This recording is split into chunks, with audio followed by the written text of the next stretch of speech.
Assalamualaikum warahmatullahi wabarakatuh. Pada kesempatan kali ini, kita akan belajar tentang ilmu sosiologi. Ilmu sosiologi merupakan materi pada bab 1 dalam mata pelajaran Sosiologi kelas 10 di semester ganjil. Untuk memudahkan kalian dalam memahami materi ini, di sini Ibu telah membagi ke dalam beberapa poin penting. Di mana yang pertama adalah pengertian sosiologi, yang kedua adalah ciri-ciri sosiologi, dan yang ketiga adalah sejarah lahirnya ilmu sosiologi. Baik, langsung saja kita mulai ke dalam pengertian sosiologi. Sosiologi berasal dari dua kata, yaitu sosios dan logos. Sosios itu artinya adalah masyarakat, dan logos artinya adalah ilmu. Jadi sosiologi secara harfiah artinya adalah ilmu yang mempelajari tentang masyarakat. Di sini ada beberapa pengertian sosiologi menurut para ahli. Yang pertama menurut Max Weber. Menurutnya bahwa sosiologi ini adalah ilmu yang mempelajari tentang tindakan-tindakan sosial. Apa sih itu tindakan sosial?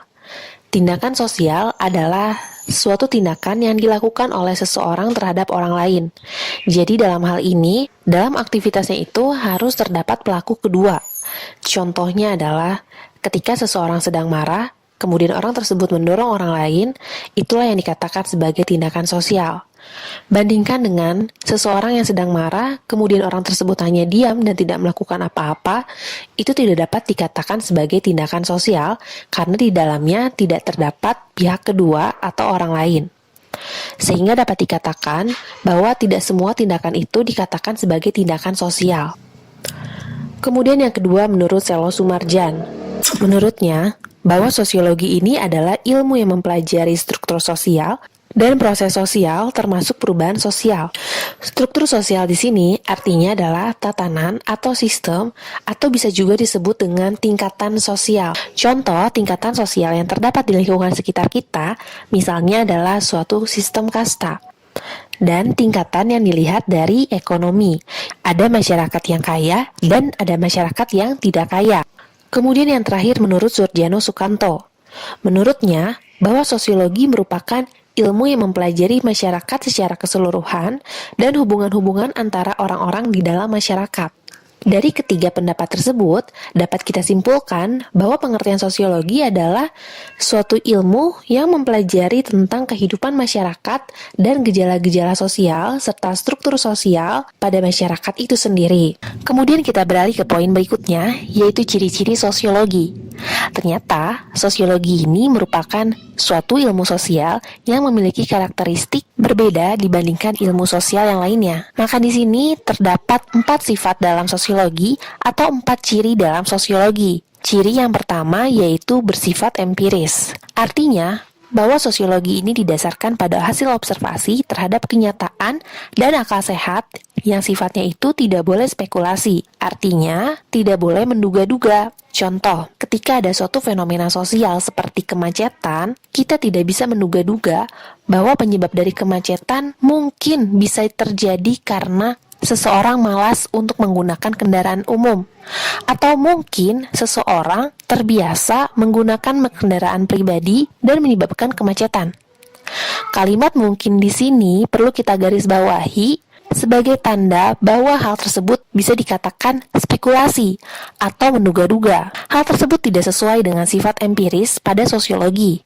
Jadi, dalam mengkaji atau menganalisis penyebab dari munculnya suatu fenomena, misalkan tadi kemacetan, tidak boleh menduga-duga dan harus didasarkan pada sebuah penelitian yang menunjukkan sebuah hasil mengapa seseorang lebih memilih untuk menggunakan mobil pribadi ketimbang kendaraan umum, akhirnya mengakibatkan kemacetan. Kemudian yang kedua yaitu bersifat teoritis. Teoritis ini artinya adalah menyusun abstraksi dari hasil observasi yang konkret di lapangan. Nah, ini ada kaitannya dengan ciri yang pertama. Kalau tadi kita sudah menyebutkan tentang penelitian sosial yang akhirnya memiliki hasil, dan dalam hasil penelitian itu nantinya akan ada kesimpulan dari suatu fenomena yang kita teliti. Nah, kesimpulan tadi dapat menghasilkan suatu teori dan itulah yang disebut dengan teoritis. Kemudian ciri yang ketiga yaitu bersifat kumulatif. Kumulatif di sini artinya adalah sosiologi dibentuk dari teori-teori yang sudah ada,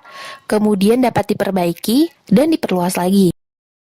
Teori-teori dalam sosiologi bersifat fleksibel, artinya dapat diubah sesuai dengan keadaan zamannya. Untuk kata kunci kumulatif, kalian ingat saja dengan kalimat kumulatif atau kumpulan. Artinya, sosiologi terbentuk atas dasar kumpulan teori-teori yang sudah ada. Kemudian yang selanjutnya adalah nonetis. Itu artinya, sosiologi tidak memberikan pandangan yang baik atau buruk terhadap fakta tertentu, tetapi menjelaskan fakta tersebut secara ilmiah dan mendalam. Misalkan, kita semua sepakat bahwa pembunuhan itu merupakan suatu tindakan yang tidak baik. Tetapi dalam ilmu sosiologi, kita tidak bisa langsung menilai bahwa perilaku orang yang membunuh tadi itu adalah perilaku yang buruk. Melainkan dalam ilmu sosiologi harus dikaji terlebih dahulu atau dianalisis terlebih dahulu mengapa seseorang melakukan pembunuhan. Sehingga kita tahu latar belakang terjadinya pembunuhan yang dilakukan oleh seseorang terhadap orang lain. Bisa kita katakan bahwa suatu fenomena yang terjadi dalam masyarakat ini, kita tidak bisa langsung menilai bahwa hal tersebut baik atau hal tersebut buruk. Tetapi kita harus melihat ke dalam latar belakangnya, kenapa hal itu bisa terjadi sehingga hasilnya tidak spekulasi. Itulah 4 ciri dalam sosiologi. Selanjutnya, pada poin yang terakhir, kita akan bahas tentang sejarah terbentuknya ilmu sosiologi. Setiap ilmu memiliki sejarah tentang awal mula terbentuk dan berkembangnya ilmu tersebut. Begitu pula dengan sosiologi. Perkembangan ilmu sosiologi ini dapat dijelaskan ke dalam 3 poin. Pada poin pertama, yaitu perkembangan sosiologi hingga abad ke-19. Lahirnya istilah sosiologi ini tidak terlepas dari revolusi industri dan revolusi Prancis di Eropa Barat.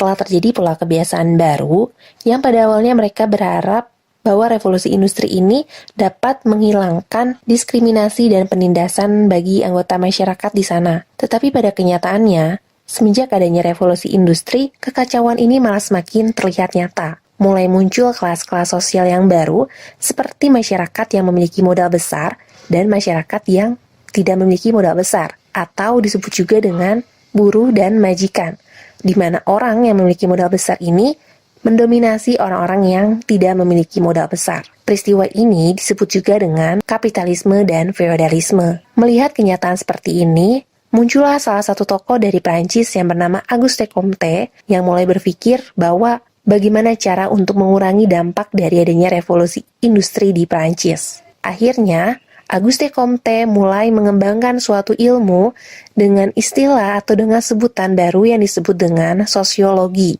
Menurutnya, sosiologi ini dapat dijadikan sebagai ilmu yang dapat mengurangi kekacauan akibat adanya dampak dari perubahan sosial, yaitu revolusi industri tadi. Pada tahun 1828, muncullah istilah sosiologi untuk pertama kalinya dalam masyarakat. Sehingga Auguste Comte ini dikenal juga sebagai sebutan Bapak Sosiologi. Kemudian poin yang kedua adalah perkembangan sosiologi pada abad ke-20. Ternyata pada abad ke-20 ini, masalah baru bukan hanya sekedar fenomena kapitalisme dan feodalisme saja, sehingga teori sosiologi yang dicetuskan oleh Auguste Comte ini harus dimodifikasi sesuai dengan perkembangan zamannya.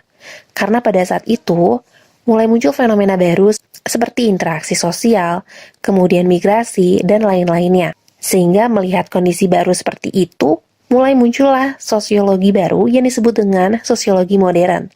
Artinya, sosiologi modern ini bukan hanya sebatas membahas tentang kapitalisme dan feodalisme, tetapi juga dapat berguna untuk mengkaji fenomena-fenomena baru yang terjadi dalam masyarakat. Kemudian yang terakhir adalah perkembangan sosiologi di Indonesia. Perkembangan sosiologi di Indonesia ini dimulai pada tahun 1934 sampai dengan 1935. Yaitu sejak dilaksanakannya kuliah ilmu sosiologi di Sekolah Tinggi Hukum Jakarta.